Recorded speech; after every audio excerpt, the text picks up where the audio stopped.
So I want to ask you, should your first deal be bigger or smaller?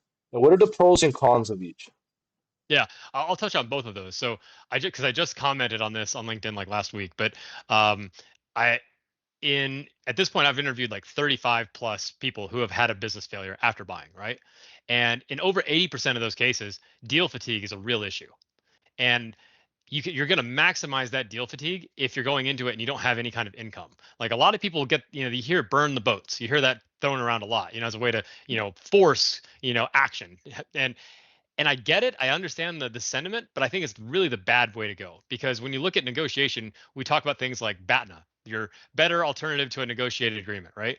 And if you've got no job and you've got dwindling capital because you're a self-funded searcher, and now you're worried about things like sunk deal costs, which are absolutely going to happen, and then you don't know how long this is going to take, and you have a certain kind of buy box you want to stick to, and you don't want to buy a lemon, which is a very real fear, and it puts you in a place to where you start compromising. And you may think, oh, well, I've been searching 4 months, 6 months. I'm not going to compromise. I got plenty of time.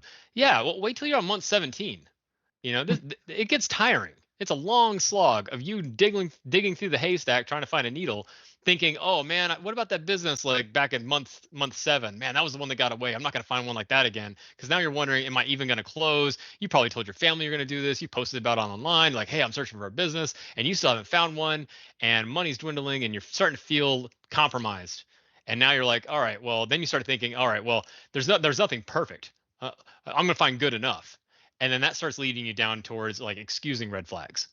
And I've seen it over and over and over, where people make a bad decision that they normally wouldn't have. And looking back postmortem, they're like, I cannot believe I did that. I cannot believe that I skipped my Q of E. I cannot believe that I did not do an operational due diligence on this business. I cannot believe that I trust this seller when they told me XYZ. And I don't know why.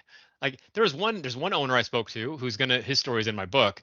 And he recounts about how he bought from a seller, and the seller said, you know, excuse me, he had his Q of E done, and he remembers thinking, I hope my Q of E comes back with something negative, so I have an excuse not to buy this business.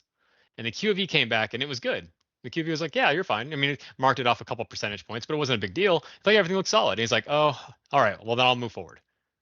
And I'm telling you, like, trust your gut. It's like it's amazing how like when you get to the point of you've been searching for so long, you're like everything inside of you is telling you like yes or no, but you're like you start compromising your feelings, and you look back when you're from a better frame of mind. You're like, I cannot believe I made the decisions I made at the time. I do the same thing with my experience. I cannot believe some of the decisions I made when I was searching.